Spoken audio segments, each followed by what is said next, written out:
Persia తీరంలోని Gulf bar మన మార్కెట్లను సునామీలా ముంచెత్తుతోంది.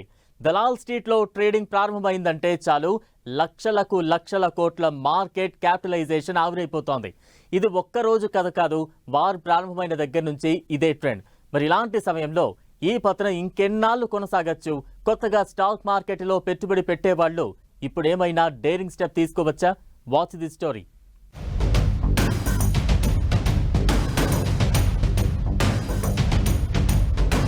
స్టాక్ మార్కెట్లు మటాష్. డబ్బు పోగొట్టుకోవడం విషాదమే అయినా అనక తప్పదు మరి. దలాల్ స్ట్రీట్లో బ్లాక్ మండే ఇది ఈ ఒక్క రోజుకే కాదు.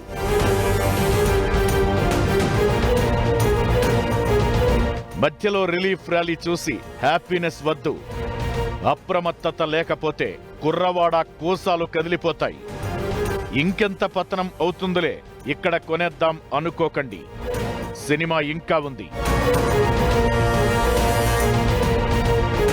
మరి గోల్డ్ పరిస్థితి ఏంటి? బంగారం అది కూడా అలానే పడిందే. ఈ ట్రెండ్ అనూహ్యం, క్యాచ్ చేయడం కష్టం. పశ్చిమాసియాలో యుద్ధ మేఘాలు కమ్ముకోవడంతో భారత స్టాక్ మార్కెట్లు భారీ నష్టపోతున్నాయి. మార్చి 9న ఈ నష్టం మరింత పదునుగా నమోదైంది. ఇంట్రాడేలో నిఫ్టీ 722 పాయింట్లు కోల్పోయింది. సెన్సెక్స్ కూడా ఇంట్రాడేలో దాదాపు 2500 పాయింట్లు నష్టపోయింది. ఇది ఈ ఒక్కరోజు కథ కాదు, గత 10 రోజుల నుంచి ఇదే వ్యథ. మార్కెట్లలో ట్రేడింగ్ ప్రారంభం కావడం, ఇన్వెస్టర్లు అమ్మకాలకు తెగబడుతున్నారు. దీంతో ప్రతి కంపెనీ షేరు ధర నేలచూపులు చూస్తోంది. బెంచ్ మార్క్ ఇండెక్స్లైన నిఫ్టీ, సెన్సెక్స్లు ఎప్పటికప్పుడు కొత్త పతనాలను చవిచూస్తున్నాయి. దీంతో దలాల్ స్ట్రీట్లో ఆందోళన వాతావరణం నెలకొంది. అమెరికా, ఇరాన్ మధ్య ఉద్రిక్తతలు తీవ్ర రూపం దాల్చడంతో అంతర్జాతీయ మార్కెట్లో ముడి చమురు ధరలు భగ్గుమంటున్నాయి. బ్రెంట్ క్రూడాయిల్ ధర మరీ ఘోరం. ఇది ఒక్క రోజులోనే ఏకంగా 20% పైగా పెరిగి $100 లెవెల్ని క్రాస్ చేయడం 2022 తరువాత ఇదే ఫస్ట్ టైం. అంతేకాదు, ఈ క్రూడాయిల్ రేటు ఇప్పుడు $118 స్థాయిని కూడా తాకింది. ఆ తరువాత ఇంకా పెరిగే ప్రమాదమే కనిపిస్తోంది. ఇక మన దేశం చమురు అవసరాల్లో దాదాపు 88% దిగుమతులపైనే ఆధారపడుతుంది.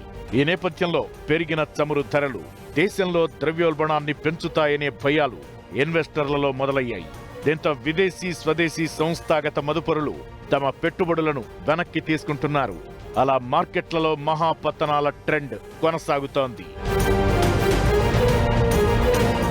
మరోవైపు మార్కెట్ల పతనంతో పాటు డాలర్తో పోలిస్తే రూపాయి మారకం విలువ కూడా రికార్డు కనిష్టానికి పడిపోయింది. సోమవారం ఉదయం రూపాయి 46 పైసలు నష్టపోయి 92.20 వద్ద ట్రేడ్ అయింది. మార్కెట్లో భయాలకు సూచికగా భావించే ఇండియా విఐఎక్స్ 20% పైగా పెరగడం ఇన్వెస్టర్లలో నెలకొన్న తీవ్ర ఆందోళనను సూచిస్తోంది. బ్యాంకింగ్, ఎనర్జీ, ఐటీ సహా అన్ని రంగాల షేర్లు నష్టాల్లోనే కొనసాగుతున్నాయి. గత వారం కూడా మార్కెట్లు భారీ నష్టాలను చవిచూశాయి. గత వారం నష్టాలనే లెక్కలేస్తే 22 లక్షల కోట్ల మార్కెట్ సంపద ఆవిరయింది. వాటికి యుద్ధ తీవ్రత పెరిగిన భయం తోడు కావడంతో ఒక్కరోజులో కోల్పోయిన సంపద 12 లక్షల కోట్లుగా తేలింది. ఇప్పుడు యుద్ధ భయాలు తోడవడంతో అమ్మకాల ఒత్తిడి మరింత పెరిగింది. ఈ ఉద్రిక్తతలు ఇలానే కొనసాగితే మార్కెట్లు మరింత పతనం కావచ్చని తెలుస్తోంది. ఇప్పటికే ఐసిఐసిఐ సెక్యూరిటీస్ అంచనా ప్రకారం నిఫ్టీ 10% వరకు పతనం కావచ్చని అంచనా వేసింది. అంటే సోమవారం చోటు చేసుకున్న పతనం కేవలం 1.5%. ఇంకెంతగా నంబర్లు మారతాయో అంచనా వేసుకోవాలి. మరి ఇలాంటి దశలో ఇన్వెస్టర్లకు మార్కెట్ విశ్లేషకులు చెప్పే సలహా ఒక్కటే: కొత్త పెట్టుబడులు వద్దు. అలాగే రిస్క్ తీసుకుని ఇన్వెస్ట్ చేసేవారు లాంగ్ టర్మ్ వ్యూలో కొద్దిగా విడతల వారీగా ఎంపిక చేసుకున్న స్టాక్స్ లో ఇన్వెస్ట్ చేయొచ్చని చెబుతున్నారు. అయితే మార్కెట్లలో భారీగా పతనాల మధ్యలో 1-2 రిలీఫ్ ర్యాలీలు కూడా చోటు చేసుకుంటాయి. అంత మాత్రాన వాటిని చూసి రెచ్చిపోయి కొనుగోళ్లకి దిగితే ఆ రెండో రోజే పెట్టుబడులకు నష్టాలు వాటిల్లవచ్చు. ఈ రిస్క్ ని అర్థం చేసుకుని ట్రేడ్ చేయాలనేది మార్కెట్ పండితుల మాట.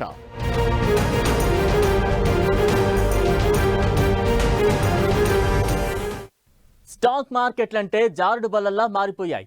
మరి బులియన్ మార్కెట్ పరిస్థితి ఏంటి? జనరల్ గా ఓ చోట నష్టపోతే మరో చోట లాభం వస్తుందంటారు. అది ఈక్విటీ మార్కెట్లకు, గోల్డ్, సిల్వర్ రేట్లకు సరిగ్గా సరిపోతుంది.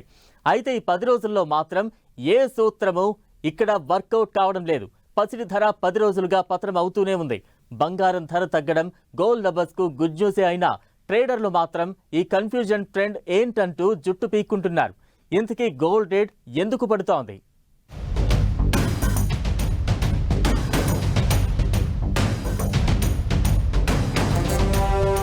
Markets melt, gold down.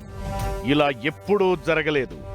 వరుసగా బంగారం ధర ఎందుకు తగ్గుతోంది? మార్కెట్లు నష్టపోతున్నా, యుద్ధాలు జరిగినా పెరిగేది పసిడి ధరే. గల్ఫ్ వార్ ఓ విచిత్రమైన పరిస్థితిని చూపిస్తోంది. ఏదో మాట వరుసకి చెబుతున్నది కాదు. బంగారం ధర ఎప్పుడు పెరుగుతుందంటే దానికి డిమాండ్ పెరిగినప్పుడు. అలానే ఇతర పెట్టుబడి సాధనాలు భారీగా నష్టపోతున్నప్పుడు కూడా ఇన్వెస్టర్లు గోల్డ్లో పెట్టుబడులు పెంచుతారు. ఫిబ్రవరి నెలాఖరు వరకు కూడా ఇదే ట్రెండ్ నడిచింది. ఒక్క మన దేశమే కాదు, ప్రపంచవ్యాప్తంగా ఇదే ధోరణి గమనించి ఉంటారు. కానీ ఇప్పుడు మాత్రం బంగారం రేటు పెరగడమే లేదు. ఇది బంగారంలో పెట్టుబడులు పెట్టేవారికి కాస్త ఊరటే. అయితే అలాగని ఏకాఏకిన మళ్ళీ ఇన్వెస్ట్ చేస్తే రేటు తగ్గదనే గ్యారంటీ లేదు. అందుకే ఇప్పుడు బులియన్ మార్కెట్లలో కన్ఫ్యూజన్ ట్రెండ్ నడుస్తోంది. ఇంటర్నేషనల్ ఇన్వెస్టర్ల ధోరణి చూస్తే అమెరికా ట్రెజరీ బాండ్లలో, డాలర్ డామినేటెడ్ అసెట్స్ లో పెట్టుబడులు పెడుతున్నారని తెలుస్తోంది. డాలర్ బలపడటం, ట్రెజరీ బాండ్ల రాబడి పెరగడమే బంగారంపై మోజు తగ్గడానికి తక్షణ కారణాలుగా తెలుస్తోంది. అంతేకాదు, బులియన్ మార్కెట్లలో పెట్టుబడి పెట్టిన వారు కాస్త లాభం తీసుకోవడం కూడా గోల్డ్ రేట్ల రివర్స్ ట్రెండ్ కి కారణంగా చెబుతున్నారు. బంగారం ట్రెండ్ ని క్లియర్ గా గమనిస్తే ఈ 10 రోజుల్లో ఔన్స్ గోల్డ్ రేటు $5,416 నుంచి $5,103లకు దిగొచ్చింది. అంటే $313 నష్టపోయింది. ఇదే మన మార్కెట్లలోనూ ప్రతిఫలించి తులం బంగారం 1,60,000కు దగ్గరకు వచ్చింది. వెండి ధరలు కూడా ఇదే రకంగా 2,89,000 నుంచి 2,63,000కు పతనమయ్యాయి. అయితే ఇవన్నీ కూడా పెరుగుతూ తగ్గుతూ ఉంటాయి. ఇప్పుడున్న రేటు మరో గంటకి ఉండకపోవచ్చు. అయితే రేట్ల ట్రెండ్ మాత్రం ఇంకా తగ్గుతుందనే సంకేతమే ఇస్తోంది. దీనికి ప్రధానమైన కారణం క్రూడ్ ఆయిల్ రేటు భారీగా పెరుగుతోంది. అలా క్రూడ్ ఆయిల్ ట్రేడింగ్ కూడా డాలర్లలోనే జరుగుతుంది కాబట్టి డాలర్లలోనే పెట్టుబడులు వెళుతున్నాయి. అలా గోల్డ్, సిల్వర్ నుంచి పెట్టుబడులను తీసి క్రూడ్ ఆయిల్లో ఇన్వెస్ట్ చేస్తున్నారని అర్థం చేసుకోవాలి. బంగారం ధరల్లో తగ్గుదలను ఇంకా డీప్ గా గమనిస్తే ఇన్వెస్టర్లు బంగారంలో కొంత లాభం తీసుకుని భారీగా నష్టపోతున్న స్టాక్ మార్కెట్లలో పెట్టుబడి పెడుతున్నారని కూడా చెబుతున్నారు. గతేడాది కాలంగా బులియన్ మార్కెట్లలో ర్యాలీనే ఇందుకు కారణం. అంతేకాదు, గల్ఫ్ వార్ ఇంకా కొనసాగుతుందనే నిశ్చితాభిప్రాయానికి చాలా మంది వచ్చారు. అందుకే ఈ ఇన్వెస్ట్మెంట్ షిఫ్ట్ చేసే పద్ధతిలో భాగంగా బంగారం, వెండి ధరలు తగ్గుతున్నాయంటున్నారు. వీటిలో ఎవరు ఏ కేటగిరీకి చెందినా సరే ఆభరణంగా కూడా బంగారం రేటు ఇప్పటికీ చాలా ఎక్కువ రేటులో ఉందనేది నిస్సందేహం.